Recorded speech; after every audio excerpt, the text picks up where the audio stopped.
Baik, Bapak Ibu, Assalamualaikum warahmatullahi wabarakatuh. Salam. Waalaikumsalam Waalaikumsalam warahmatullahi warahmatullahi wabarakatuh. wabarakatuh. Salam. Salam. Baik, Bapak Ibu yang saya hormati, sebelum kita mulai diskusi pada kesempatan kali ini, mari eh, kita buka dengan berdoa menurut agama dan kepercayaan kita masing-masing. Berdoa dipersilahkan. Bismillahirrahmanirrahim.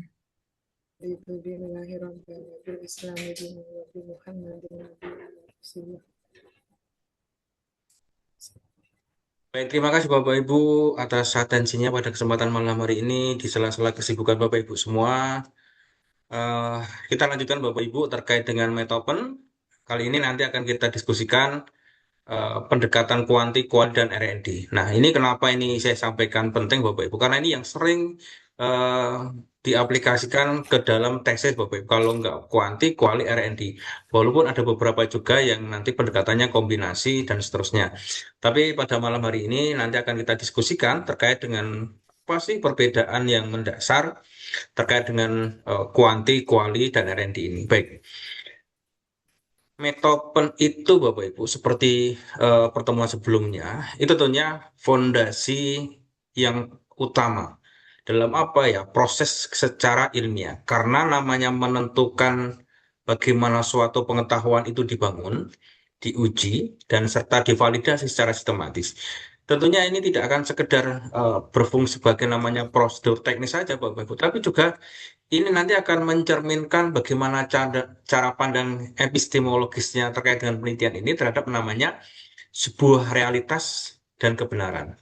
Maka dalam konteks pendidikan, namanya pemahaman terhadap pendekatan kuantitatif, kualitatif, R&D, Research and Development, ini menjadi penting. Kenapa? Ketiganya ini tentunya akan merepresentasikan paradigma yang berbeda eh, dalam memahami namanya fenomena pendidikan yang tentunya saat ini begitu kompleks, Bapak Ibu. Pendekatan kuantitatif tentunya akan mendekatkan pengukuran sebagai objek dan generalisasi melalui analisis statistik. Kalau pendekatan kualitatif nanti berfokus pada namanya pemaknaan mendalam terhadap namanya pengalaman dan konteks sosial. Sedangkan R&D itu mengintegrasikan proses penelitian dengan namanya mengembangkan solusi praktis yang tentunya ini aplikatif. Maka dengan memahami ketiga pendekatan ini secara komprehensif Bapak Ibu, kita sebagai seorang researcher ini bisa eh, memilih mana yang tepat, tetapi juga mampu menghasilkan namanya pengetahuan yang relevan, kontekstual, dan berdampak nyata bagi pengembangan praktek di dunia pendidikan. Nah, itu sebagai pengantar Bapak Ibu. Nah, ini tujuan kita Bapak Ibu. Nah, nanti akan bagaimana kita memahami konsep penelitian kuantitatif, memahami konsep penelitian kualitatif, memahami R&D, membedakan ketiga terkait dengan pendekatannya, bagaimana cara menentukan pendekatan yang tepat. Nah, kalau kita lihat Bapak Ibu, eh, kalau kita lihat secara pengertian penelitian, minggu kemarin kita sudah menyinggung sedikit. Penelitian itu adalah proses ilmiah untuk memperoleh data, data yang valid, data yang objektif, serta data yang reliable. Maka kalau kita berbicara terkait dengan penelitian, itu sebagai suatu proses ilmiah tidak dapat dilepaskan dari tiga prinsip utama, rasional, empiris, dan sistematis. Yang ini tentunya akan menjadi namanya fondasi yang kuat, fondasi yang mendalam terkait dengan membangun pengetahuan yang sahih. Maka prinsip rasionalnya Bapak Ibu, ini akan mengandung makna bahwa setiap langkah dan keputusan dalam penelitian itu harus dapat diterima oleh akal sehat serta didukung oleh argumentasi logis yang koheren. Artinya apa? Artinya Bapak Ibu, proses penelitian tidak boleh bersifat asal-asalan atau intuitif semata, tetapi harus berpijak pada penalaran yang tepat, bertanggung jawab secara ilmiah. Maka prinsip empiris itu Bapak Ibu, itu menegaskan bahwa kebenaran ilmiah itu harus didasarkan pada data yang diamati, data yang diukur dan diverifikasi melalui namanya pengalaman panca indera kita atau indrawi maupun instrumen penelitian itu sendiri. Nah, maka Bapak Ibu, penelitian itu tidak hanya berhenti pada tataran ide semata atau spekulasi semata. Tetapi menuntut kita itu membuktikan adanya bukti nyata yang dapat diuji dan dikonfirmasi oleh seorang peneliti. Maka prinsip sistematis itu tentunya harus mengharuskan penelitian itu dilaksanakan melalui beberapa tahapan, tentunya tahapan yang terstruktur, mulai dari perumusan masalah, kajian teori, penyusunan metodologi, pengumpulan data, analisis data, hingga namanya penarikan kesimpulan. Nah, itu kan terstruktur Bapak Ibu. Maka keteraturan ini Bapak ini penting untuk apa? Menjaga namanya konsistensi dan kejelasan alur berpikir dalam penelitian. Maka kualitas di dalam penelitian itu sangat ditentukan oleh namanya terpenuhnya kriteria validitas, reliabilitas, dan objektivitas itu sendiri. Maka validitas itu apa? Menunjukkan sejauh mana instrumen dan hasil penelitian benar-benar mengukur apa yang seharusnya diukur. Itu validitas. Kalau reliabilitas itu berkaitan dengan namanya konsistensi hasil penelitian apabila dilakukan pengukuran pengukuran ulang dalam kondisi yang relatif sama. Nah, sedangkan namanya objektivitas itu menuntut kita seorang peneliti itu untuk meminimalkan bias subjektif. Sehingga hasil penelitian itu benar-benar mencerminkan realitas yang diteliti, bukan persepsi dan kepentingan pribadi seorang peneliti itu sendiri. Maka kalau kita lihat Bapak Ibu dalam perspektifnya epistemologisnya, keseluruhan prinsip itu Bapak Ibu dan kriteria tersebut itu menegaskan apa? Pengetahuan ilmiah itu memiliki karakter yang berbeda dari pengetahuan kita sehari-hari. Pengetahuan ilmiah itu tidak bersifat spekulatif atau sekedar opini Bapak Ibu, melainkan dibangun melalui namanya prosedur yang dapat diukur, dapat diuji, verifikasi, bahkan difalsifikasi. Nah, dengan kata lain, kebenaran ilmiah itu bersifat tentatif namun terkontrol. Karena apa? Selalu terbuka untuk diuji ulang dan dikritisi oleh siapapun Bapak Ibu. Hal ini sekaligus apa? Menunjukkan bahwa penelitian itu bukan hanya aktivitas teknis, tetapi proses intelektual yang menuntut namanya kedalaman berpikir, maka ketelitian dan integritas akademik. Nah, kalau kita Bapak Ibu, jenis pendekatan penelitian ya kualitatif dan eredit tadi. Maka pembagian pendekatan penelitian pada dasarnya itu hanya bersifat teknis metodologi saja. Tetapi juga mencerminkan perbedaan paradigma dalam memahami namanya hakikat realitas. Itu kalau kita lihat secara filsafatnya ontologi. Dan cara memperoleh pengetahuan, namanya epistemologinya. Maka dalam perspektif ini Bapak Ibu, setiap pendekatan entah itu kuali, RND, itu membawa asumsi dasar yang berbeda mengenai apa yang dianggap sebagai kebenaran dan bagaimana kebenaran tersebut dapat diketahui secara ilmiah. Maka kalau pendekatan kuantitatif, Bapak Ibu, kuantitatif itu misalnya, eh, ini berangkat dari paradigma positivistik yang memandang realitas sebagai sesuatu yang objektif, terukur dan dapat direduksi ke variabel-variabel yang dapat dianalisis secara statistik. Maka realitas itu dipahami apa sebagai sesuatu yang independen dari seorang peneliti sehingga apa hasil penelitian itu diharapkan bersifat generalisable dan dapat diuji secara ulang oleh prosedur yang sama. Nah, oleh karena itu Bapak Ibu, pendekatan ini menekankan pada pengukuran presisi, pengujian hipotesis, serta menggunakan instrumen yang terstandar. Itu adalah kuantitatif. Nah, sedangkan kalau kita bersifat mendekatan dengan pendekatan kualitatif, itu berakar dari paradigma interpretatif atau konstruktivistik yang memandang realitas sebagai sesuatu yang majemuk, sebagai dinamis dan dikonstruksikan secara sosial oleh individu maupun kelompok. Maka dalam pandangan kualitatif Bapak Ibu, realitas itu tidak tunggal, melainkan apa? Bergantung pada konteks, pengalaman, serta makna yang dilekatkan oleh subjek yang diteliti. Maka Bapak Ibu, penelitian kualitatif itu lebih menekankan pada pemahaman yang begitu mendalam, eksplorasi makna. serta interpretasi terhadap fenomena sosial secara holistik dan kontekstual. Itu kualitatif. Nah, kalau kita berbicara R&D, Research and Development, itu tentunya memiliki karakter yang lebih aplikatif dan transformatif. Karena apa? Ini R&D ini Bapak, ini mengintegrasikan proses penelitian dengan pengembangan produk atau inovasi.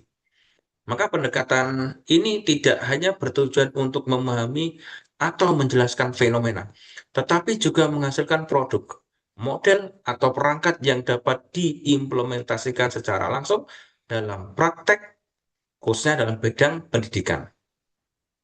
Maka Bapak Ibu, R&D itu menjembatani namanya kesenjangan antara teori dan praktek melalui namanya siklus pengembangan. Mas Tegar, Coba, lampunya revisi, dinyalakan dan ya, aku dibuknya implementasi. balsoin. Nah, Bapak Ibu,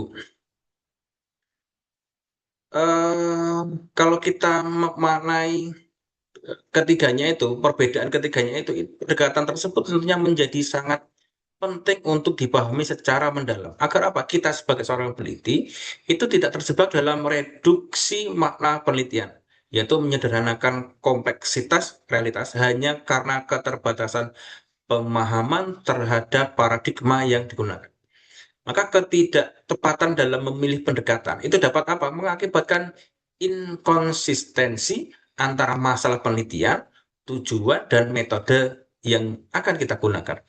Maka Bapak Ibu, pemahaman terhadap perbedaan paradigma ini tentunya tidak hanya bersifat teoritik, tetapi juga menjadi dasar penting dalam membangun namanya integritas dan ketepatan metodologis dalam sebuah penelitian ilmiah. Nah, kalau kita lihat Bapak Ibu, penelitian kuantitatif, ya tentunya harus data berupa angka, menggunakan statistik, bersifat objektif, dan tentunya ini akan menguji hipotesis. Maka penelitian kuantitatif itu berakarnya kuat pada paradigma positivistik tadi, yang menempatkan realitas sebagai sesuatu yang objektif, terukur, dan dapat dipisahkan antara subjektif penelitian. Maka Bapak Ibu, dalam kerangka kuantitatif ini, penelitian itu difokuskan pada namanya pengukuran variabel, pengujian hipotesis, serta analisis hubungan kausal antar variabel yang tentunya dapat diuji secara empiris.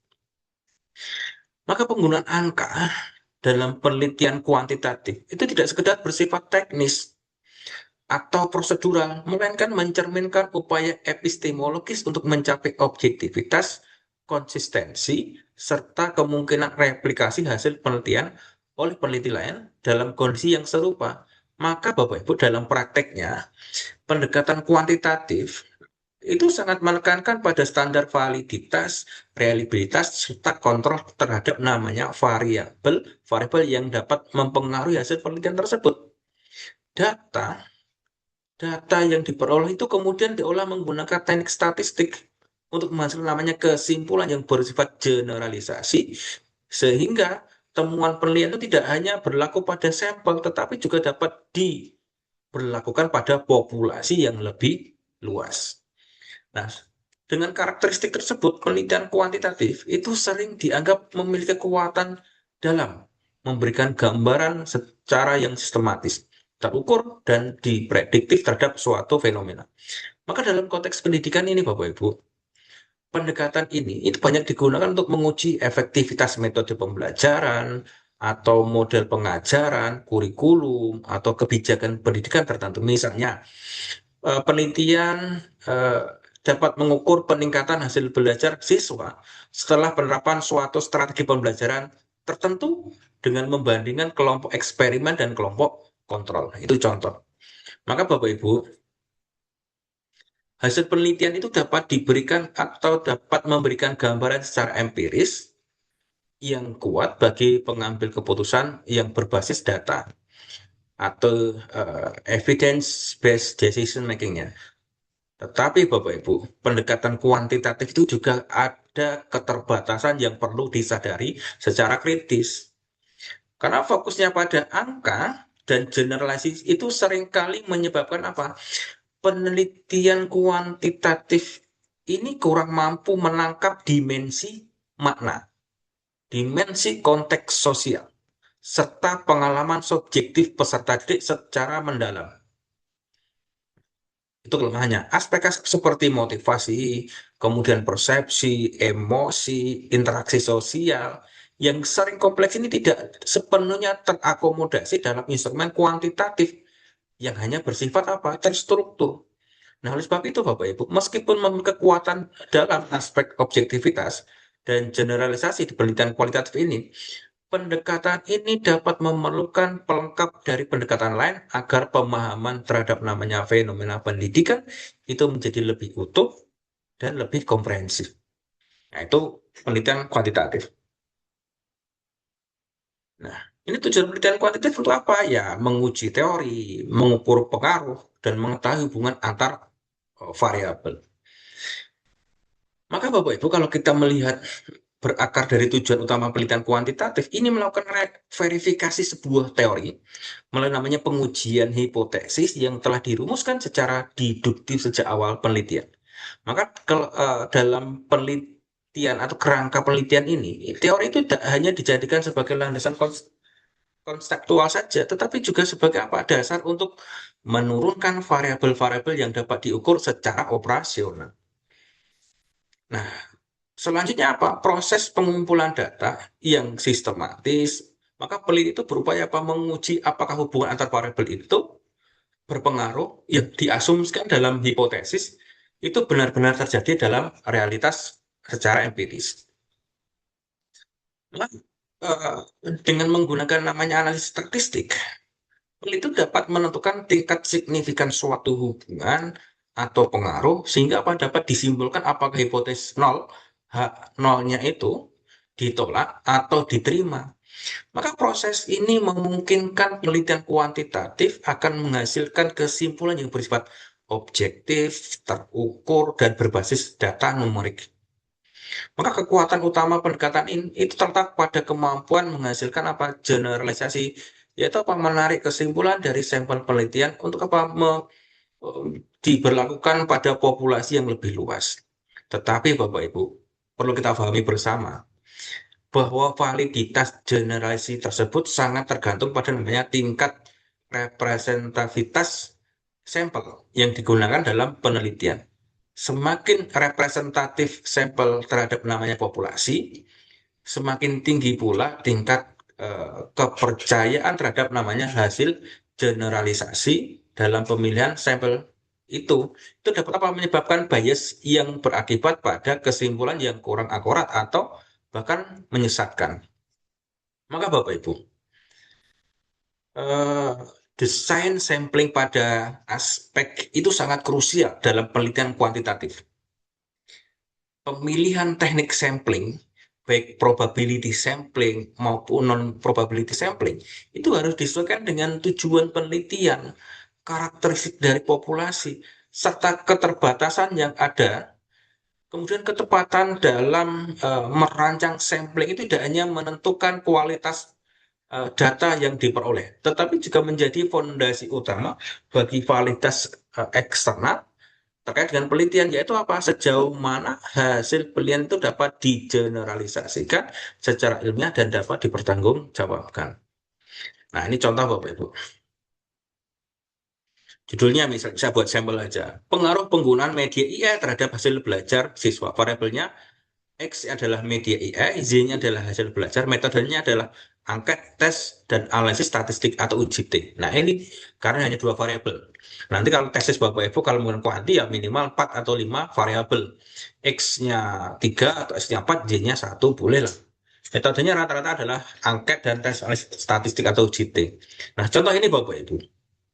Contoh ini menunjukkan bagaimana konsep variabel dalam penelitian kuantitatif itu harus dioperasionalkan secara jelas dan terukur agar apa dapat diuji secara empiris. Maka dalam kerangka metodologis, setiap variabel, baik variabel bebas atau independen maupun variabel terikat dependen, itu tidak cukup hanya dipahami secara konseptual, tapi harus apa? Dirumuskan dalam definisi operasional yang spesifik, terukur, dan tentunya dapat diamati. Maka definisi operasional ini menjadi jembatan antara konsep teoritis dengan data empiris, sehingga apa memungkinkan penelitian ini untuk mengidentifikasi indikator-indikator yang relevan dalam proses pengukuran di dalam penelitian kuantitatif. Kemudian kita masuk ke penelitian kualitatif Bapak Ibu. Ya, datanya berupa kata-kata, bersifat deskriptif, fokus pada makna, peneliti sebagai instrumen utama. Nah, kalau di kuantitatif kan instrumennya menggunakan angket dan itu bisa disebar oleh siapapun. Tapi kalau penelitian kualitatif, peneliti itu sebagai instrumen utamanya Bapak Ibu. Karena apa? Kalau kita itu eh, mencoba untuk membuat daftar instrumen wawancara misalnya, kemudian menyuruh orang lain untuk mewawancarakan dengan kita, itu hasilnya akan berbeda. Karena apa? Tujuan terkait dengan riset itu lebih tahu ada kita sebagai seorang peneliti itu. Maka pendidikan kualitatif itu berangkatnya dari asumsi epistemologis bahwa realitas sosial bersifat kompleks, dinamis, berlapis, dan tidak dapat direduksi secara sederhana ke dalam bentuk angka-angka, apalagi dalam bentuk variabel terukur, sebagaimana dalam pendekatan kuantitatif. Maka realitas itu dipahami sebagai apa? Sesuatu yang majemuk, yang dibentuk dan dimaknai secara berbeda oleh individu maupun kelompok berdasarkan apa? Pengalaman hidup, konteks sosial, budaya, serta situasi tertentu yang ini saling melengkapi.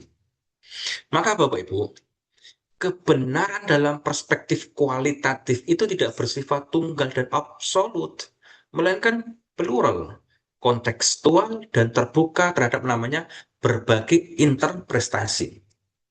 Maka Bapak Ibu, di dalam pendekatan kualitatif ini tentunya peneliti itu tidak diposisikan sebagai pihak yang sepenuhnya netral dan terpisah dari objek penelitian, melainkan apa? Sebagai instrumen utama, human instrument yang ini secara tidak langsung, yang secara aktif terlibat dalam proses pengumpulan dan interpretasi data. Maka peneliti itu berinteraksi secara langsung dengan subjek penelitian melalui wawancara mendalam, observasi, secara pasif, kemudian studi dokumen, sehingga apa memungkinkan terbangunnya namanya pemahaman yang lebih kaya dan tentunya lebih mendalam terhadap fenomena yang diteliti. Keterlibatan ini tentu tidak hanya bersifat teknis, tetapi juga reflektif karena apa? Peneliti itu dituntut untuk apa? Menyadari posisi, asumsi, serta potensi bias yang mungkin mempengaruhi proses interpretasi data tersebut. Maka Bapak Ibu, pendekatan kualitatif itu memberikan ruang yang begitu luas untuk eksplorasi makna. Meaning exploration, yaitu apa? Untuk upaya untuk memahami bagaimana individu atau kelompok memaknai pengalaman, tindakan, dan realitas sosial yang tentunya mereka alami. Nah, fokus utama itu bukan pada pengukuran Bapak Ibu, melainkan pada pemahaman mendalam atau deep understanding-nya terhadap fenomena yang terjadi dalam konteks alamiahnya atau natural setting-nya. Maka kalau kualitatif kan memiliki landasan falsafah dan naturalistik. Maka kalau kita lihat sedikit Bapak Ibu dari perspektif filsafat ilmu, pendekatan ini jalan dengan paradigma konstruktivisme yang menekankan bahwa pengetahuan tidak bersifat objektif dan tetap, melainkan dibangun secara aktif mulai proses pengalaman, interaksi sosial, serta interpretasi subjek terhadap namanya realitas.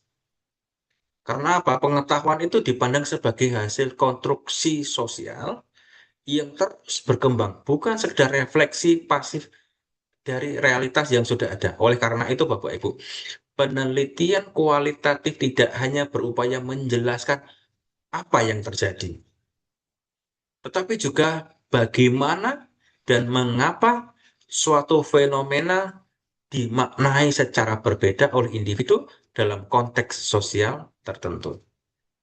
Itu penelitian kualitatif.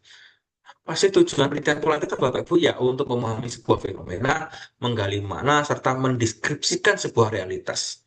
Nah, itu secara utama itu Bapak Ibu.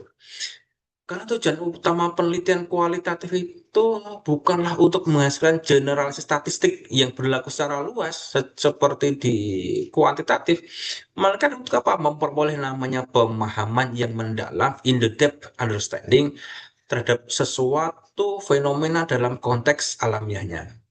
Maka pendekatan ini, Bapak Ibu, ini menekankan pada upaya menggali makna, menggali proses, serta pengalaman subjek secara holistik. Karena secara realitas ini dapat dipahami lebih utuh, Bapak Ibu, dan tidak terfragmentasi oleh reduksi variabel-variabel kuantitatif. Maka dalam kerangka ini, konsep thick description itu menjadi penting karena memungkinkan penelitian itu untuk mendeskripsikan fenomena secara rinci, kaya, kaya dengan konteks dan bermakna. Text description itu tidak hanya menggambarkan apa yang terjadi, tetapi menjelaskan latar belakang, situasi, interaksi sosial, serta makna yang dilekatkan oleh para pelaku terhadap peristiwa tersebut. Nah, dengan demikian, data yang dihasilkan itu tidak bersifat dangkal, tetapi mampu mempresentasikan kompleksitas realitas sosial secara autentik. Maka penelitian kualitatif, Bapak Ibu, itu sangat relevan digunakan dalam namanya mengkaji namanya fenomena pendidikan yang bersifat kompleks, dinamis, dan kontekstual. Misalnya, dalam memahami motivasi belajar peserta didik, Bapak Ibu.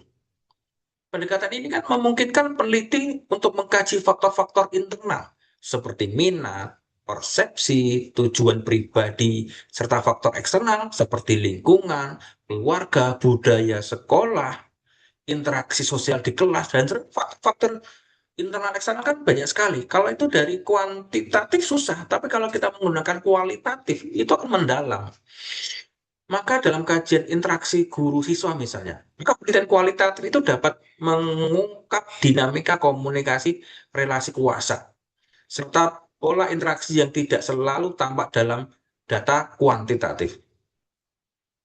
Nah, selain itu Bapak Ibu, dalam konteks implementasinya kebijakan pendidikan, pendekatan kualitatif itu sangat membutuhkan dalam memahami bagaimana kebijakan tersebut diinterpretasikan, diterima, dan dijalankan oleh para pelaku di lapangan seperti kita ini, Bapak Ibu. Seringkali terdapat namanya kesenjangan antara kebijakan yang dirumuskan di tingkat makro dengan realitas implementasi di tingkat mikro. Dan hal ini hanya dapat dipahami secara mendalam melalui pendekatan kualitatif. Contohnya yang sering saat ini baru booming, Bapak Ibu.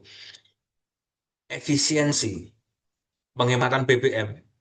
Ada kebijakan kita suruh eh, di sekolah itu hanya 4 hari sampai Kamis, Jumatnya WFH, bukan WFA, tapi WFH. Itu kan kebijakan dari pusat. Tetapi kan realitas di lapangan kita sebagai itu kan susah untuk mengaplikasikan. Walaupun secara pribadi agak senang, tetapi nanti secara tujuan pendidikan akan mendapatkan penggerusan makna pendidikan.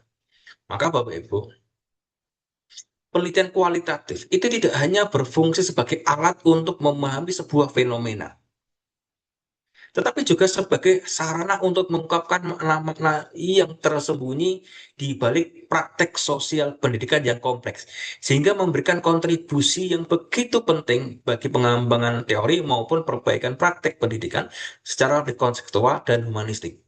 Misalnya di dalam sekolah, mohon maaf nih, ada sekolah, salah satu sekolah itu ada yang merokok dan ketahuan. Apakah yang merokok itu hanya satu orang? Belum tentu.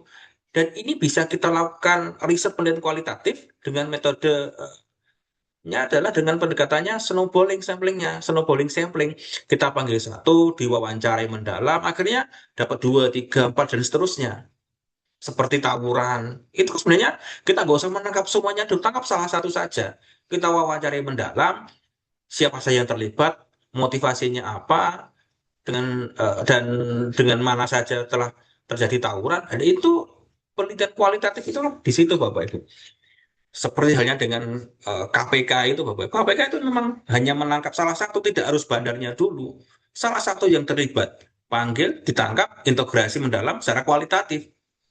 Akhirnya kena semua, Bapak Ibu. Sama permasalahan pendidikan itu sama. Kalau Bapak Ibu ingin merusak pendidikan itu sebaiknya menggunakan kualitas karena lebih mendalam. Dalam satu kelas, kalau kita ingin melihat bagaimana motivasi belajar siswa, riset Bapak Ibu dalam satu menggunakan pendekatan kualitatif, atau Bapak Ibu ingin meriset terkait dengan efektivitas metode belajar Bapak Ibu, riset saja dalam satu kelas pendekatan kualitatif. Atau Bapak Ibu ingin meneliti terkait dengan eh, kepemimpinan kepala sekolah, bisa nanti diwawancarai beberapa guru, siswa, orang tua, ada kelihatan efektif atau tidak, atau terkait dengan supervisi. Pendekatannya kualitatif. Itu tujuan penelitian dari kualitatif. Nah, contoh Bapak Ibu, Eh, misal ada judul pengalaman guru dalam menggunakan IE dalam pembelajaran. Metodenya wawancara bersama dokumentasi dan hasilnya narasi deskripsi, simpel sekali Bapak Ibu. Ya walaupun ini simpel, nanti ketika kita kembangkan akan pendekatannya menggunakan triangulasi dan seterusnya. Nah, dalam contoh ini Bapak Ibu, teknik wawancara mendalam. Wawancara tidak hanya wawancara, tapi wawancara mendalam atau in-depth interview dan observasi partisipasi dalam ini digunakan sebagai metode utama untuk menggali pengalaman subjektif guru secara lebih komprehensif dan kontekstual.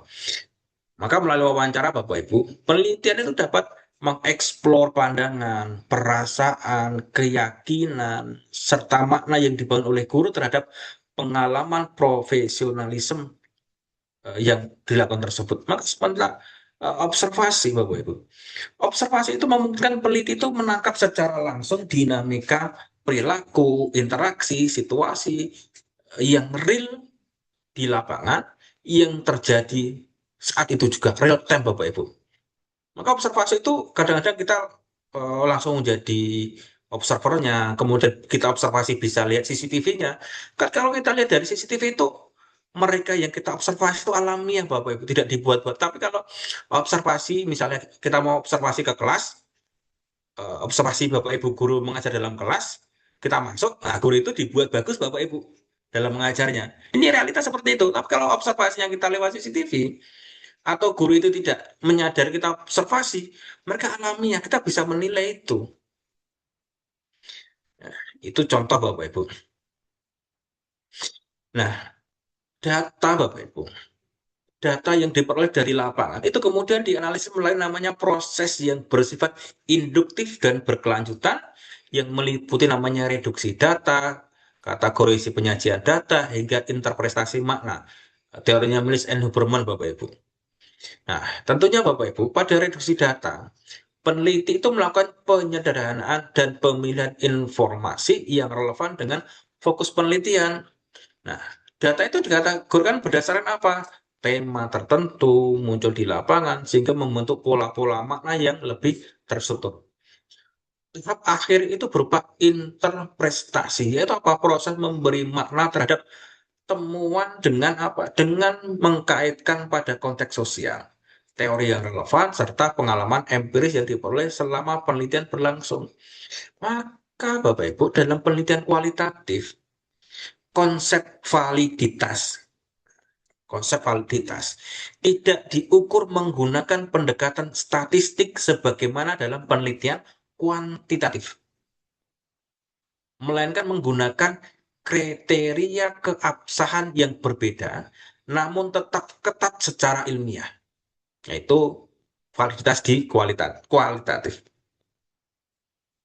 Kriteria tersebut meliputi apa? Kredibilitas, yaitu tingkat kepercayaan terhadap kebenaran temuan, transferabilitas, yaitu apa? Sejauh mana hasil penelitian itu dapat diterapkan pada konteks yang lain yang serupa.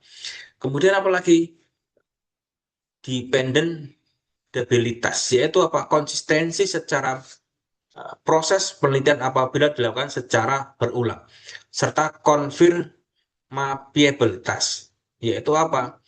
derajat objektivitasnya temuan yang dapat ditelusuri kembali berdasarkan data yang sudah ada. Hal ini Bapak Ibu, ini menunjukkan apa? Bahwa standar kualitas dalam penelitian kualitatif itu memiliki karakteristik yang berbeda secara paradigmatik dengan penelitian kuantitatif. Jika penelitian kuantitatif menekankan validitas melalui pengukuran statistik dan generalisasi, maka penelitian kualitatif menekankan keabsahan melalui kedalaman makna, kejelasan konteks, serta keterlacaan proses penelitian secara reflektif dan transparan. Maka, kedua pendekatan tersebut memiliki standar kualitas yang berbeda, namun sama-sama bertujuan menjaga integritas secara ilmiah dalam produksi pengetahuan. Kalau kita lihat Bapak Ibu, ini penelitian R&D. Apa sih itu? R&D, Research and Development. Metode penelitian untuk menghasilkan produk dan menguji keefektifannya. Nah, itu secara singkat itu Bapak Ibu. R&D itu. Kalau kita berbicara terkait dengan R&D Bapak Ibu, pendekatan metodologis yang mengintegrasikan proses namanya proses penelitian dengan kegiatan pengembangan atau development suatu produk, bisa model atau perangkat mengajar yang memiliki nilai guna secara praktis. Maka pendekatan ini itu tidak berhenti pada namanya eksplorasi atau penemuan pengetahuan semata, tetapi dilanjutkan dengan proses desain, uji coba, revisi, hingga menghasilkan produk yang siap diimplementasikan dalam produk tersebut. Maka Bapak Ibu, R&D itu memiliki orientasi ganda, yaitu pengembangan ilmu sekaligus pemecahan masalah praktis. Maka kalau kita lihat dalam konteks pendidikan Bapak Ibu, maka pendekatan R&D itu menjadi sangat relevan karena apa? Berbagai permasalahan pendidikan itu tidak hanya membutuhkan pemahaman teoritis, tetapi juga solusi konkret yang dapat diterapkan secara langsung di lapangan. Misalnya Bapak Ibu, pengembangan model media pembelajaran atau model pembelajaran inovatif atau mengembangkan modul ajar atau mungkin sistem evaluasi yang lebih efektif. Maka melalui pendekatan R&D ini, hasil penelitian tidak hanya memperkaya khasanah keilmuan, tetapi juga memberikan kontribusi nyata terhadap peningkatan kualitas proses dan hasil pembelajaran. Maka kalau kita lihat, kita kaji secara filosofis Bapak Ibu, maka pendekatan R&D itu berakar pada paradigma pragmatisme yang memandang bahwa nilai sebuah kebenaran, suatu pengetahuan itu dapat diukur dari sejauh mana pengetahuan tersebut memberikan manfaat dan dapat diterapkan secara efektif dan dalam kehidupan nyata.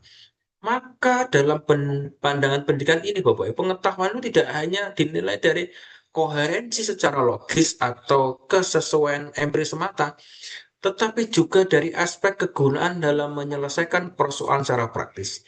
Nah, oleh sebab itu Bapak Ibu, kebenaran itu bersifat fungsional dan kontekstual. Maka dengan landasan ini Bapak Ibu, keberhasilan penelitian R&D itu tidak hanya diukur dari ketepatan prosedur penelitian atau keabsahan data, tetapi terutama dari efektivitas produk yang dihasilkan dalam menjawab kebutuhan pengguna. Efektivitas dapat dilihat dari sejauh mana produk mampu meningkatkan kualitas pembelajaran, memecahkan masalah yang ada, serta memberikan atau meningkatkan kualitas pembelajaran selama memecahkan masalah yang ada, serta memberikan dampak yang positif, yang signifikan dalam praktek pendidikan. Maka R&D itu menempatkan kebermanfaatan sebagai indikator utama dalam keberhasilan ilmiah sekaligus praktisnya. Nah, tujuannya apa Bapak Ibu? Ya, menghasilkan produk, menguji kelayakan, menyempurnakan produk. Ini tujuan utama.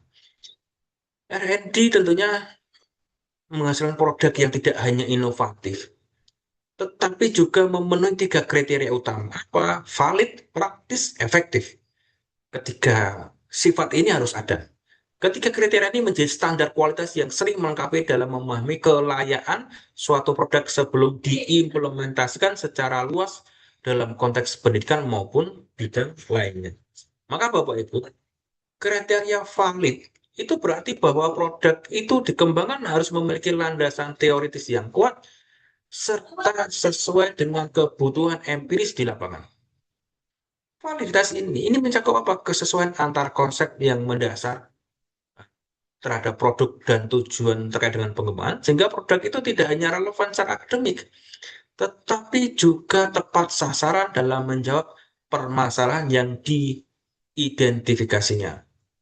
Maka Bapak Ibu, validitas menjadi jaminan bahwa produk memiliki dasar ilmiah yang dapat dipertanggungjawabkan.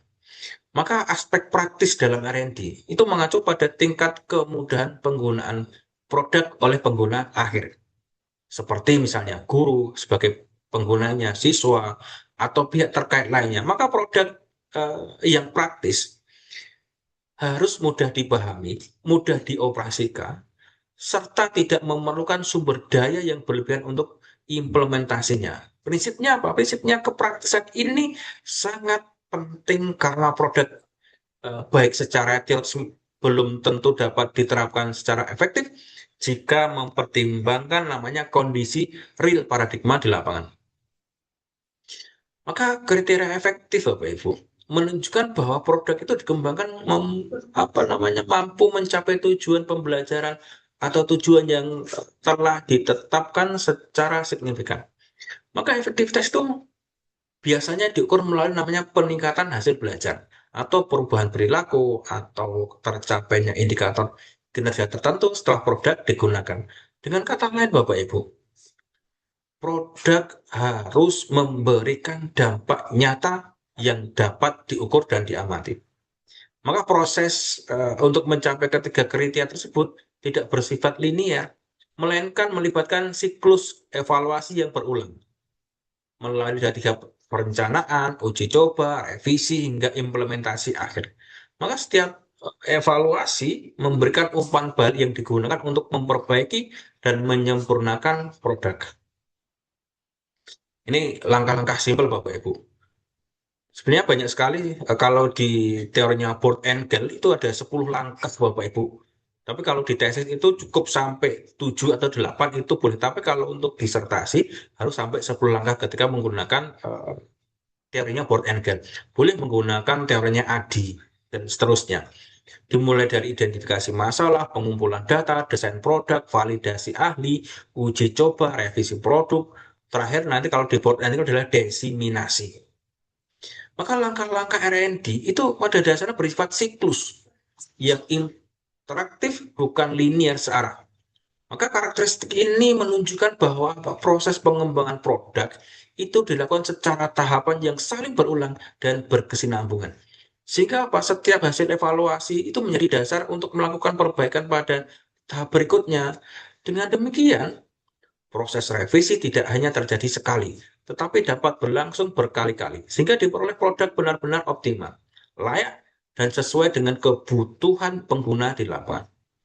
Maka sifat interaktif ini memungkinkan kita sebagai seorang peneliti untuk terus menyempurnakan produk yang tentunya ini berdasarkan umpan balik dan berbagai tahapan uji coba, baik uji coba terbatas maupun uji coba skala besar atau uji coba lapangan.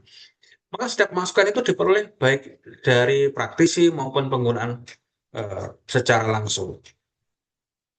Oleh karena itu Bapak Ibu, R&D tidak hanya berorientasi pada hasil akhir, tapi juga pada proses perbaikan berkelanjutan yang menjamin kualitas produk secara bertahap. Maka Bapak Ibu, dalam praktek R&D, berbagai model pengembangan itu misalnya tadi ada Burt and Gale, ADI, itu memberikan kerangka kerja yang sistematis yang terstruktur dalam pelaksanaan R&D. Ini yang sering digunakan, dua ini. Model Burt and Gale, misalnya, itu menekankan pada tahapan penelitian dan pengembangan yang mencakup studi pendahuluan, perencanaan, pengembangan produk awal, uji coba, revisi, hingga desiminasi. Sementara itu kalau menggunakan ADI itu sebenarnya singkatan Bapak. ADI itu adalah Analysis, Design, Development. A-nya analisis, D-nya desain karena D-nya untuk ADDIE. Analysis, Design, Development, and Implementation, Evaluation, ADIE. Ini menawarkan pendekatan yang lebih sederhana, namun tetap sistematis, yang sangat populer dalam pengembangan media dan desain pembelajaran. Maka keberadaan model-model tersebut menunjukkan bahwa R&D itu bukanlah proses yang bersifat bebas tanpa arah, melainkan memiliki struktur metodologis yang jelas dan dapat dipertanggungjawabkan secara ilmiah.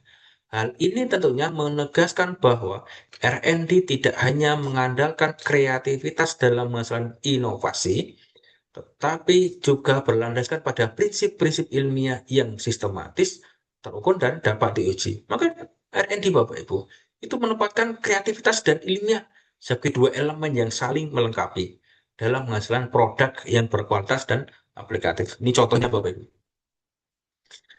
Jadi pengembangan media pembelajaran berbasis AI untuk meningkatkan literasi siswa. Produknya adalah aplikasi atau modul digital. Tahapan utamanya desain, validasi, uji coba. Walaupun nanti kita akan menggunakan teori apa, Both and Girl atau ADI. Kan desain, validasi, uji coba ini adalah kerangka utama nanti akan dikembangkan dalam pendekatan kita. Maka Bapak Ibu, kalau kita lihat judul penelitian ini, pengembangan media pembelajaran berbasis AI untuk meningkatkan literasi siswa. Ini menunjukkan adanya namanya integrasi yang kuat antara inovasi teknologi dan kebutuhan pedagogis dalam dunia pendidikan secara modern. Fokus sama penelitian ini, Bapak, bukan hanya pada penciptaan produk digital semata, tetapi juga pada bagaimana teknologi itu dapat dimanfaatkan secara pedagogis untuk meningkatkan kualitas literasi siswa, baik literasi membaca, menulis, maupun literasi digital yang menjadi kompetensi yang begitu penting di abad 21 ini. Maka produk yang dihasilkan dalam penelitian ini berupa apa? Aplikasi atau modul pembelajaran digital berbasis AI yang dirancang untuk apa? Memberikan pengalaman belajar yang interaktif, adaptif, dan personal bagi siswa. Tentunya Bapak Ibu, keberadaan teknologi AI itu memungkinkan sistem pembelajaran itu menyesuaikan materi, tingkat kesulitan, atau mungkin serta umpan balik sesuai dengan kemampuan dan kebutuhan individu. Maka dalam proses pengembangan penelitian ini Bapak itu mengikuti tahapan sistematis yang desain, validasi, dan uji coba. Pada tahapan desain, peneliti merancang struktur media pembelajaran, fitur-fitur AI, kemudian serta konten literasi akan dikembangkan tahap selanjutnya. Pada tahap validasi, produk yang telah dirancang itu diuji oleh ahli, baik ahli materi, ahli media, untuk apa? Memastikan isi, tampilan, serta pendekatan pedagogisnya yang digunakan telah sesuai dengan prinsip-prinsip pembelajaran, baik secara teoritis maupun secara praktis. Nah, kalau uji coba, tahapan uji coba, itu di mana produk diimplementasikan secara terbatas, uji coba terbatas, kepada siswa yang melihat sejauh mana efektivitas dalam meningkatkan literasi tersebut. Maka tahapan ini data empiris dikumpulkan untuk menilai respon siswa, kemudian pengguna, serta dampak produk terhadap peningkatan kemampuan literasi.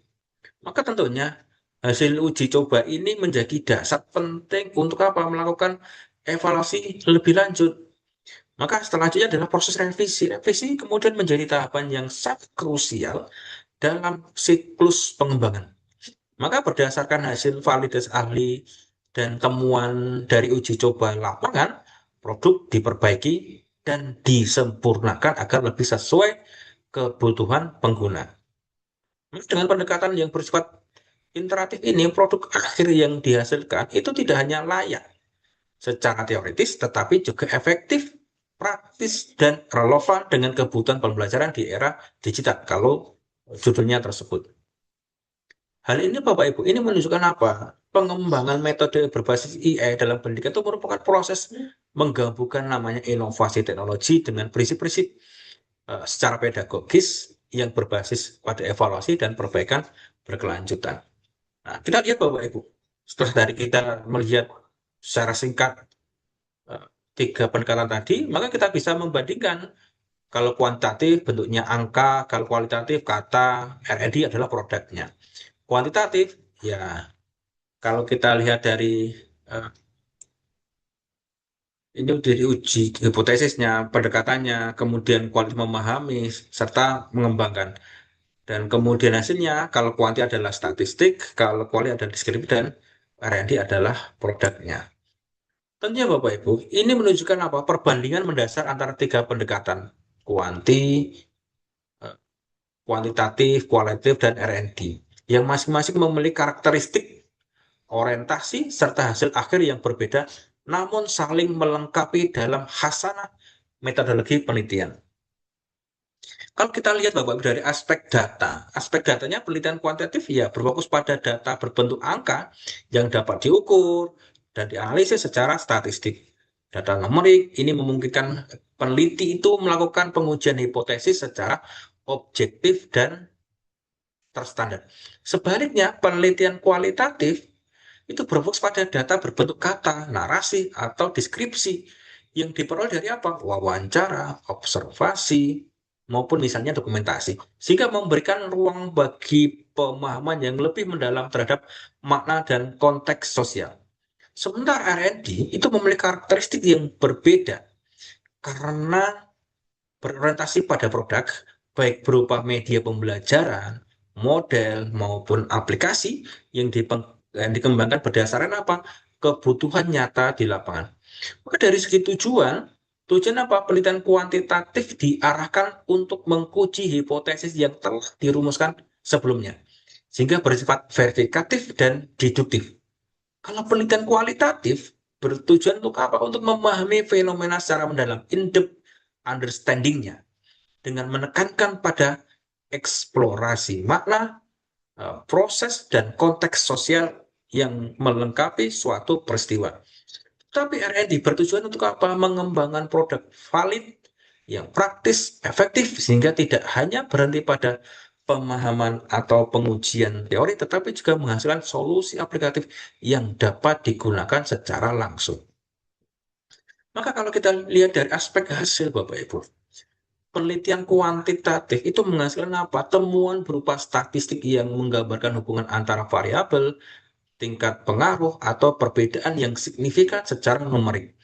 Maka penelitian kualitatif itu menghasilkan deskripsi yang kaya makna mengenai fenomena yang diteliti sehingga memberikan pemahaman yang lebih holistik dan kontekstual. Sementara kalau R&D menghasilkan produk yang telah melalui proses validasi, uji coba produk, revisi, sehingga siap digunakan dalam praktek dan memiliki nilai guna yang nyata. Maka Bapak Ibu, perbandingan ini hanya menunjukkan bahwa ketika pendekatan tersebut tidak saling menggantikan. Ini perlu garis bawahi, tidak saling menggantikan, melainkan memiliki peran yang berbeda sesuai dengan tujuan dan karakteristik yang penelitian.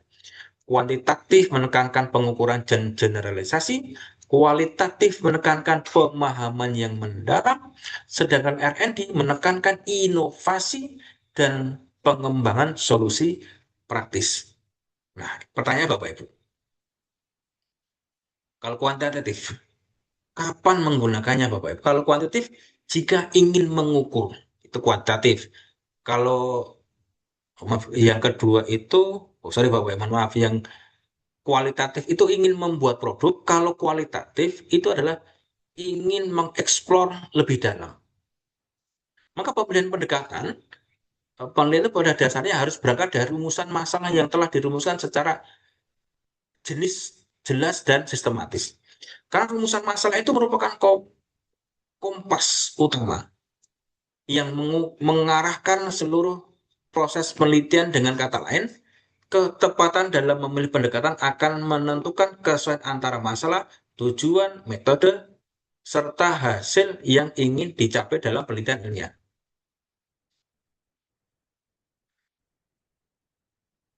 Baik, kesalahan umum Bapak Ibu. Salah memilih metode, instrumen tidak valid, dan tidak sesuai tujuan. Ini kesalahan yang sering terjadi ketika Bapak Ibu melakukan sebuah riset. Salah memilih metode, instrumennya tidak valid, data tidak sesuai tujuan. kesalahan metodologis Bapak Ibu. Itu dalam penelitian seringkali terjadi bukan semata-mata karena keterbatasan teknis, tetapi terutama disebabkan oleh kurangnya pemahaman konseptual yang mendalam terhadap paradigma, prinsip, dan prosedur metodologis yang digunakan. Maka pemahaman konseptual yang lemah dapat menyebabkan ketidaktepatan dalam memilih pendekatan, merumuskan variabel, menentukan instrumen, hingga menganalisis data, sehingga kualitas penelitian secara keseluruhan itu menjadi kurang dapat dipertanggungjawabkan secara ilmiah. Kita ambil contoh Bapak Ibu.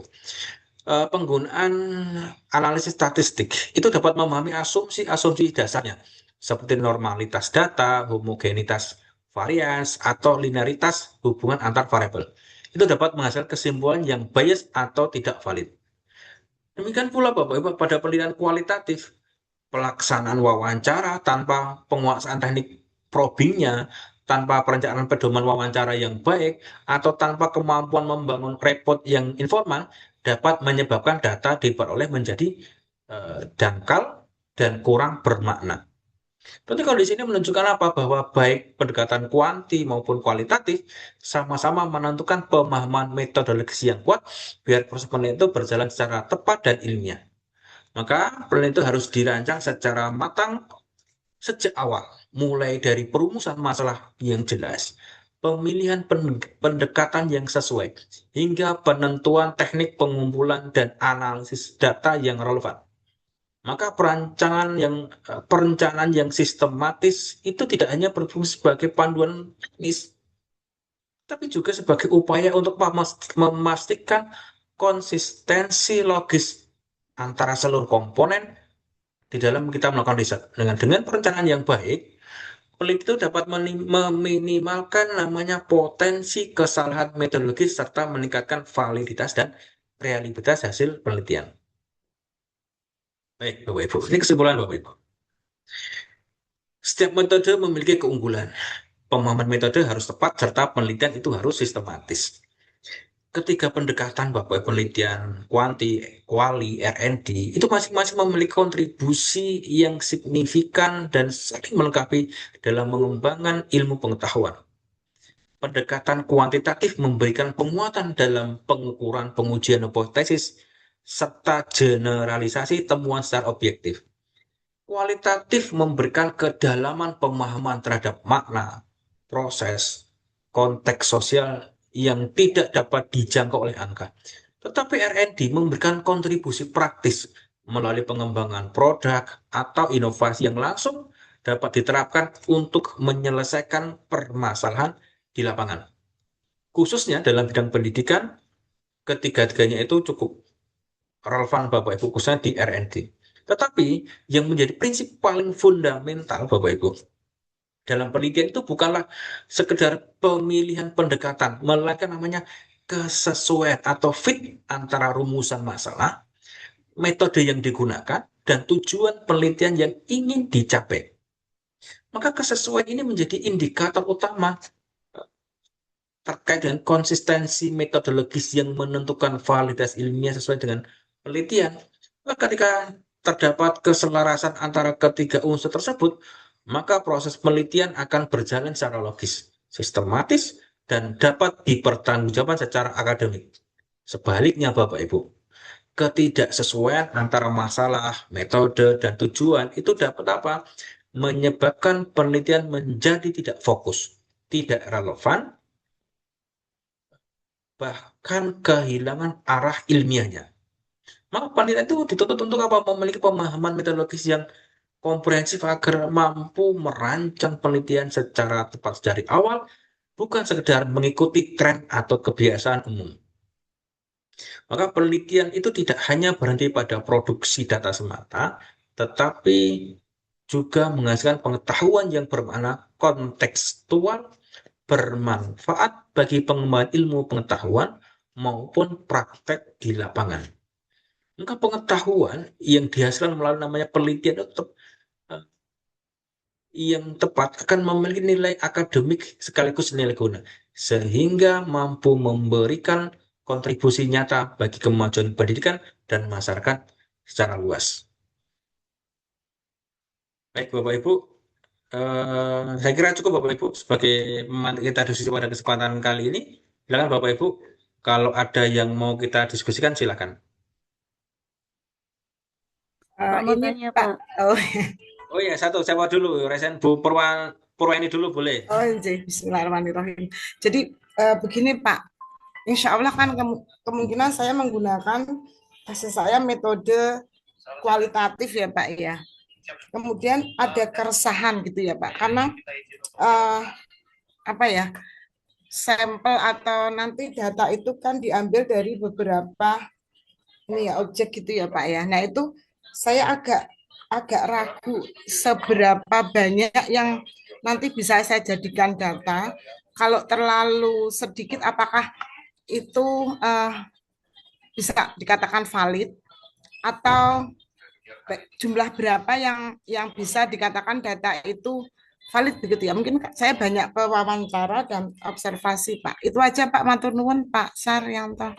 Baik, terima kasih Bu Purwaini. Jadi gini, di dalam penelitian kualitatif Bapak Ibu, itu informan itu tidak harus banyak seperti di kuantitatif antara populasi dan sampel. Maka di kualitatif, Bapak Ibu melakukan wawancara, itu boleh informannya boleh 5, boleh 7, boleh 8, boleh 9, dan saran saya jangan terlalu banyak. Nanti Bapak Ibu akan kehabisan waktu. Nah, teorinya ada nggak? Ada Bapak Ibu. Bapak Ibu bisa menggunakan pendekatannya snowballing sampling atau purposive sampling. Nah, dua itu adalah teori yang mendasar. Buka aja bukunya di Sugiono. Itu ada terkait dengan sampling yang digunakan dalam kualitatif, yaitu purposive sampling. Boleh 5, boleh 7, boleh 9. Yang penting syaratnya dari informan itu adalah dia rich informasi. Apa itu? Yang kaya akan informasi. Kalau Bapak Ibu ingin mewawancarai terkait dengan kepemimpinan, ya Bapak Ibu mewawancarai kepala sekolah, wakil kepala sekolah, kemudian guru, perwakilan. Nah, kalau guru di SD itu kan tidak banyak gurunya. Paling 15 itu sudah banyak Bapak Ibu. Nah, berarti kalau harus puluhan kan kita tidak boleh melakukan penelitian di SD, satu SD. Boleh saja. 15 tidak harus kita lakukan wawancara semua. 8 boleh, 7 boleh. Yang penting relevan dengan tujuan dari penelitian kita. Tema kita apa, kan begitu. Jadi Ibu, itu Bapak. Jadi boleh tidak harus banyak. Yang penting wawancara, kemudian observasi, dokumentasi itu masuk untuk mendukung terkait dengan data-data yang dibutuhkan. Maka pedoman wawancara itu hanya sekedar pedoman Bapak Ibu. Di lapangan itu boleh berkembang yang Bapak Ibu saat pedoman hanya membuat 10 pertanyaan penelitian. Delalah, ujuk-ujuk ada in-depth learning tadi, itu bisa pertanyaan Ibu itu bisa 50, ya boleh berkembang. Atau Bapak Ibu membuat pertanyaan 50 kok yang terjawab hanya 10, ya yang gunakan 10 yang relevan saja. Di tengah jalan, informannya dari 8 informan tadi, kok yang satu tidak rich informasi, ganti atau hilangkan, boleh di tengah jalan. Fleksibilitas Bapak Ibu di dalam kualitatif itu. Beda lagi nanti dengan kuantitatif. Itu sementara Bapak Ibu dan Bapak Ibu yang lain, kalau ada pertanyaan yang sama. Monggo, yang lain. Atau Bu Purwa Matur ini nuwun ada ya lagi? Pak. Nggih, ada yang Sampun Pak, belajar? nggih. Nyusul besok. Oh, boleh. Monggo Bapak Ibu, silakan. Ada lagi? Ini Pak, tanya yang RND tadi Pak. Oh ya, Bu Kalau Ani. RND tadi, RND tadi kan pakai 8 langkah ya Pak. Itu berarti waktu yang digunakan cukup lama ya Pak. Itu berapa lama kira-kira Pak? Kok jadi agak menakutkan ini Pak? Enggak. Jadi memang Bapak Ibu, karakteristik dari RND 8 itu menggunakan teorinya Board and Gale. Sebenarnya Board and Gale kalau dilakukan semua 10 langkah, Bu. Dari awal sampai terakhir diseminasi. ADI itu ya paling 6, 7 langkahan gitu. Ya satu semester selesai, Bu. Saya membimbing beberapa kali R&D sah-sah saja, cepat Bapak tergantung mahasiswanya. Kalau Bapak Ibu sibuk di ya agak susah. Tapi kalau sebenarnya R&D itu bagus Bapak karena pengembangan produk. Tapi kelemahannya karena Bapak Ibu itu mayoritas sudah saya bilang expired tapi sudah berkarya, maka Bapak Ibu ya untuk eh, mengembangkan produk itu butuh waktu proses dan effort yang tinggi. Tapi secara kualitas Bapak Ibu mampu. Mungkin hanya sekedar dari segi waktu Bapak Ibu itu. Nah, dari segi kemampuan Bapak Ibu itu sudah, karena Bapak Ibu itu kan selalu dengan berinteraksi dengan model pembelajaran yang baru, metode yang baru, modul yang baru, pengembangan pengajaran yang baru, ya selalu dikembangkan. Bahkan Bapak Ibu itu tidak sadar kalau Bapak Ibu itu mengembangkan sebuah model pengajaran Bapak Ibu. Iya enggak? Iya, saya yakin. Tapi kan Bapak Ibu tidak sadar itu. Harus menggunakan prosedur awal, desain awal, kemudian uji coba diujikan ke ahli judgment expertnya, entah medianya, kontennya, isinya, bahasanya. Setelah itu baru diuji cobakan terbatas, revisi lagi, uji coba lapangan, revisi lagi. Setelah itu menguji keefektifan, kelayaan, dan tadi ada 3 prinsip, efektif, efisien, dan praktis. Setelah itu baru disimpulkan, terpastikan. Setelah itu didesiminasikan. Bapak Ibu kan sering di sekolah-sekolah itu apa namanya, mendesiminasikan hasil karya. Ya kan Bapak Ibu? Ya, sebenarnya Bapak itu sudah melakukan hal itu. Tapi ya karena Bapak Ibu itu karena masih sambil proses Bapak Ibu ngajar ya mungkin dari segi waktunya, bukan dari kualitasnya Bapak Ibu sudah mampu. Tapi itu 1 semester nggak nyampe selesai Bu Hani. Tapi nggak masalah. Tetapi Bapak Ibu saya sarankan karena Bapak Ibu itu, saya belum tahu apakah sudah mendapatkan pembimbing 1 atau 2. Saya sudah ada yang japri saya Bapak Ibu untuk Pak minta pengesahan pengajuan judul tesis. Ya saya sarankan karena yang berhak meng-ACC judul itu adalah pembimbing, bukan prodi itu kan hanya sekedar mengusul ke Bapak Ibu menghadap ke prodi. Prodi baru menyerahkan ke pembimbing 1 dan 2. Yang berhak mengganti, meng-ACC atau merombak judul itu adalah pembimbing Bapak Ibu. Pembimbing 1 maupun pembimbing 2. Kalau pembimbing 1, pembimbing 2 nggak setuju ya Bapak Ibu bisa diganti judul itu. Tapi hari ini tadi saya sudah membaca beberapa masih yang pembimbingan dengan saya yang awal ini ya ada yang cukup bagus, ada yang kasih saran dan seterusnya. Itu Bu Heni dan Bapak Ibu yang lain. Monggo. Kalau ada yang mau kita diskusikan lagi silakan.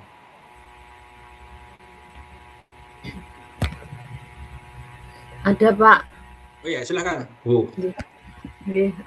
Itu yang terkait disampaikan Bapak tadi yang kesalahan umum tadi ya Pak. Kan Baik. salah satunya instrumen yang tidak valid begitu ya.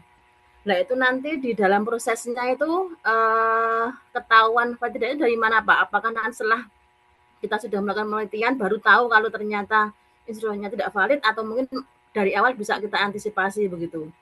Ngaten Bisa, Pak. Pak. Iya, Bu. Jadi bisa.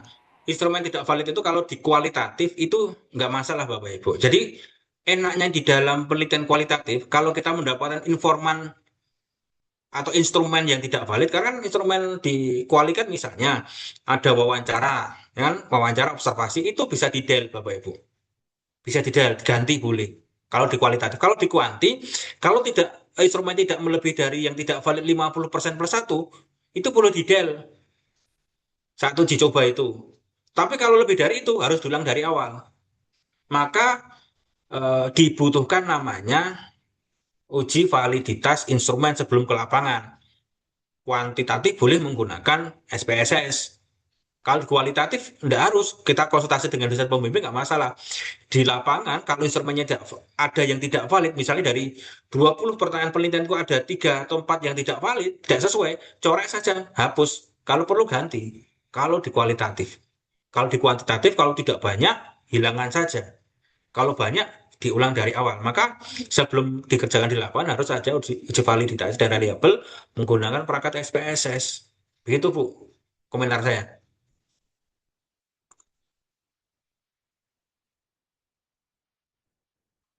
Ada lagi, Bapak Ibu?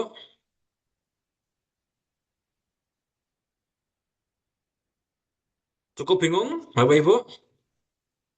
Aman ya? Tadi Ada ya, Pak tanya. Boleh, silahkan. Mohon maaf Pak, nih kameranya error jadi Enggak apa-apa, Bu. Yang penting orangnya nyaman, Bu. izin bertanya Pak, untuk yang bab 1 pendahuluan kan ada latar belakang nih ya Pak nih. Hmm. Nanti ada masa menggunakan landasan teori atau murni apa tulisan gitu Pak, tulisan dari kita sendiri. Baik. Atau Pak, kalau misalkan ada landasan teori harus berapa gitu. Oke, baik. Yang pertama, Pak. Terus yang kedua, eh, tadi kan kalau kualitatif itu kan apa penelitian yang mendalam gitu nggak Pak? Nggih? Pemahaman yang mendalam. Berarti nanti kira-kira dibutuhkan landasan teorinya itu sejumlah bagaimana gitu Pak? Buku-bukunya dan maksudnya kan kalau tesis itu kan berarti harus menyuplik dari bukunya asli gitu nggak Pak? Nggih? Tidak dari jurnal atau maksudnya dari jurnal berapa persen kayak gitu. Atau non Pak? Baik, matur suwun Bu Evri. Baik, sebelum ke situ, Ibu mau menyusun bab 1 sudah ACC pembimbing Bapak Ibu? Belum Pak, kemarin nembe pas apa mata kuliah seminar proposal itu dengan Pak Rahmat Mulyana itu telepon diminta coba untuk bikin pendahuluan gitu. Apa bab Baik. 1 gitu. Oke, baik, saran saya biar tidak mendoni gawe itu kalau sudah mendapatkan pembimbing judul ACC, Bapak Ibu mengembangkan bab 1 itu dari judul itu.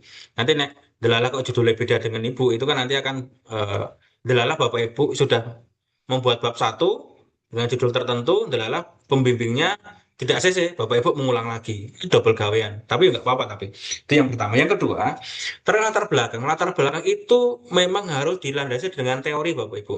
Tetapi jangan terlalu banyak. Gunakan eh, prinsip segitiga terbalik. Gunakan teori-teori umum dulu yang terkait dengan variabel dari judul tersebut. eh, Kemudian dihubungkan dengan eh, permasalahan kondisi atau prariset. Misal Bapak Ibu di sekolah SD negeri X misalnya, Bapak Ibu ada prariset dulu, bisa lewat WA, lewat telepon, atau datang sendiri terkait dengan SD tersebut, terkait dengan permasalahan yang Bapak Ibu riset tersebut. Ada data awal Bapak Ibu di situ. Data-data awal itu akan menjadi apa latar belakang menguatkan Bapak Ibu mengapa sih Bapak Ibu ingin meneliti judul tersebut. Itulah fungsinya latar belakang. Ada teorinya, tapi jangan terlalu banyak.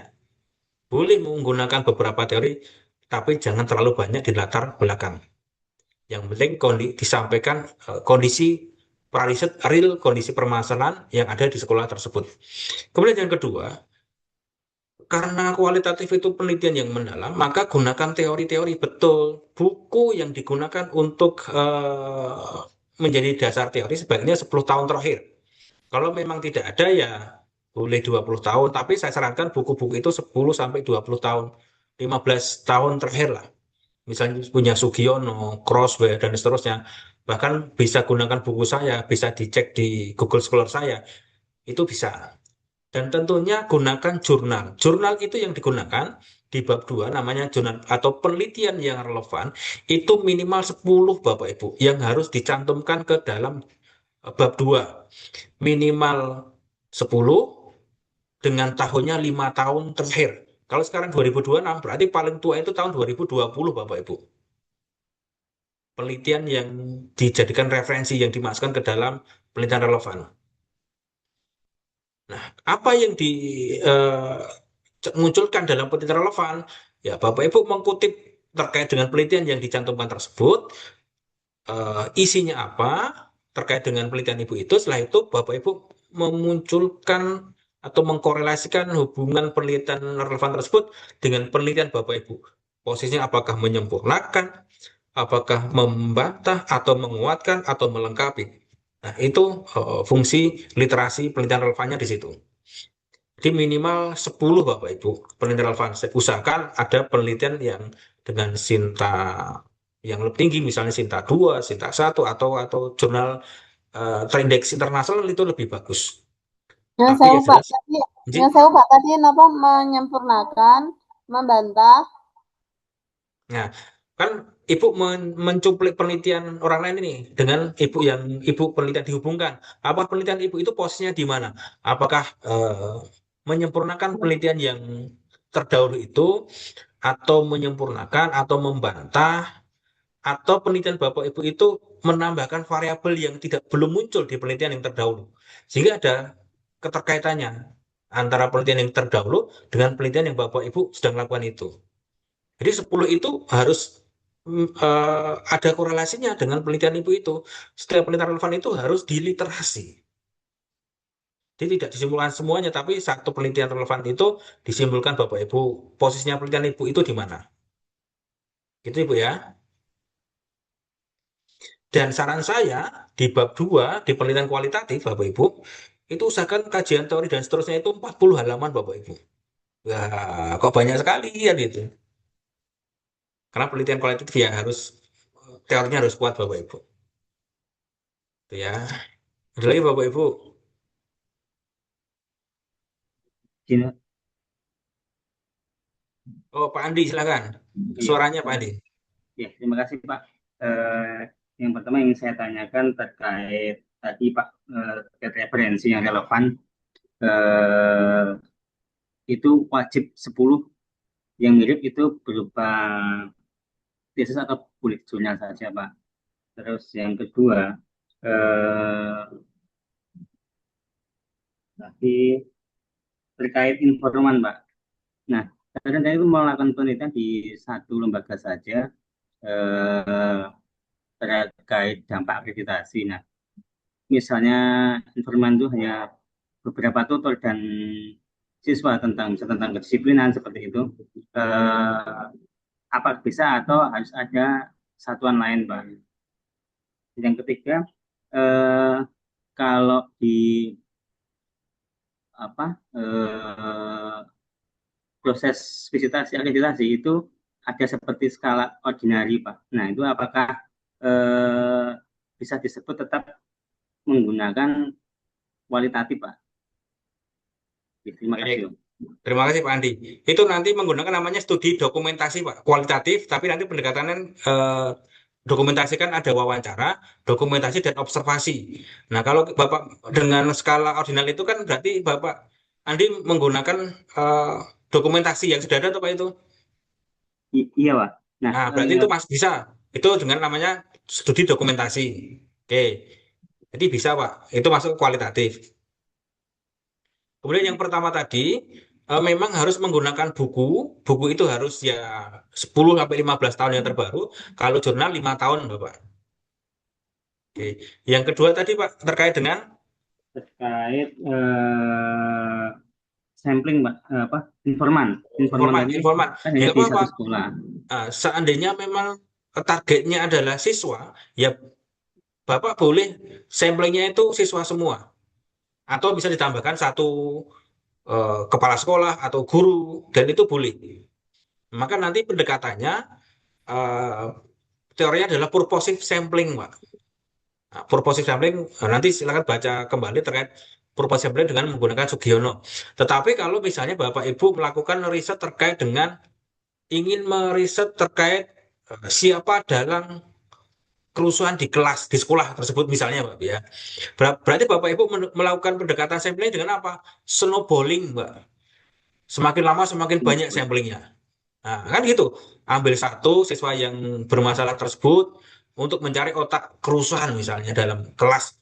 Nah, itu menunjukkan snowballing. Tapi kalau Bapak Ibu ingin mengambil orang-orang yang kaya informasi rich, informan tadi, Bapak Ibu dengan pendekatannya adalah purposive sampling. Diambil beberapa sampling dan dia yang kaya akan informasi dan bisa memperkuat data-data yang Bapak Ibu ingin ambil tersebut. Jadi itu Pak Andi. Terima kasih Pak. Izin Pak satu lagi Pak. Iya, monggo. Kalau di satuan non formal atau PKBM maupun SKB itu sudah ada, kalau di proses kita ada 3 program Pak. Ada paket A, paket B, paket C. Nah, apakah kalau kita ingin dampak akreditasi harus 3 programnya itu, atau hanya sampling misalnya paket C saja atau paket B saja atau paket A saja gitu, apakah bisa? Bisa. Ya, nanti kan jenengan mau memperdalam terkait dengan paket C, A atau B saja. Kalau ingin melihat semuanya ya tiga-tiganya harus dimasukkan. Tetapi kalau hanya ingin melihat dampak akreditasi dari paket A saja, paket B saja, paket saja, nggak masalah karena paket A, B, C itu memiliki jenjang yang berbeda, Pak. Jadi itu boleh dipilih salah satu sesuai dengan tujuan utama dari riset tersebut, atau Bapak jenengan ingin meriset tiga-tiganya itu dampaknya dari paket A, B, C jenjang yang berbeda itu. Jadi tergantung dari tujuan riset Bapak Ibu itu. bisa boleh semua, boleh satu-satunya. Iya, Pak. Sebenarnya Iya. kalau di paket A itu kan siswanya itu kan peserta didiknya itu kan setara SD, Pak. Kalau untuk Betul. diwawancara itu agak susah, Pak. Mm. Jadi lebih lebih mudah itu kalau dilakukan di paket C atau di Oke. paket B. Ya, itu aja biar nanti untuk mengurangi keterbatasan dalam riset ya, usahakan cari yang, mohon maaf, informannya mudah untuk diambil datanya, pakai C ya, nggak masalah, boleh itu. Itu Pak Andi. Ya, terima kasih, Pak. Baik. Ada Terus lagi Bapak Ibu? untuk yang mendapat pembimbing tadi, Pak, itu kalau bisa kapan, Pak ya? Kita masih menunggu. Nah, Soalnya. itu nanti silakan konfirmasi ke Pak Kaprodi itu, karena yang berhak membagi itu, karena nanti yang berhak membagi Kaprodi, tapi yang berhak untuk mengakses judul adalah pembimbing 1 dan 2. Walaupun dari Kaprodi itu sudah ACC, belum tentu oleh pembimbing 1 dan 2 ACC, Bapak Ibu. Tapi tetap, karena apa? Karena yang membimbing dari awal sampai ujian, itu adalah pembimbing, bukan Kaprodi. Maka yang berhak untuk mengganti, menambah variabel, dan seterusnya, itu adalah pembimbing 1 maupun pembimbing 2. Yang penting Bapak Ibu mampu memberikan argumen yang logis kepada pembimbing 1 maupun pembimbing 2 untuk biar judul yang Bapak Ibu itu ingin riset itu aman. Gitu Bapak Ibu ya. Saya kira untuk pembimbing di MP mudah-mudahan Bapak Ibu tidak akan mempersulit, aman Bapak Ibu. Ada lagi Bapak Ibu? Cukup jam 8 Bapak Ibu. Terima kasih Bapak Ibu atas atensinya yang begitu luar biasa pada malam hari ini. Kita ketemu hari berikutnya dengan mata kuliah yang berbeda. Terima kasih Bapak Ibu. Mari kita akhiri Bapak Ibu diskusi pada malam hari dengan berdoa. Menurut agama dan kepercayaan masing-masing, berdoa dipersilakan. Baik Bapak Ibu, sebelum kita akhiri, kita berfoto dulu Bapak Ibu. Saya ingin melihat wajah-wajah Bapak Ibu yang masih fresh, walaupun di akhir menjelang Senin-Senin kan harus ikhlas Bapak Ibu ya. Senin biarlah ikhlas, biar besok itu hari Selasanya tetap ikhlas Bapak Ibu. Baik, setelah hitungan ketiga kita mulai Bapak Ibu. 1, 2. Baik, terima kasih Bapak Ibu atas atensinya pada malam hari ini. Dari saya cukup sekian. Assalamualaikum warahmatullahi wabarakatuh. Salam. Waalaikumsalam warahmatullahi wabarakatuh. Terima kasih, Bapak. Matur nuwun Pak Saryanto, sehat-sehat Baik, semua Bapak Ibu. ya, Amin. Bapak dan teman-teman. Ya. Izin live nih Pak.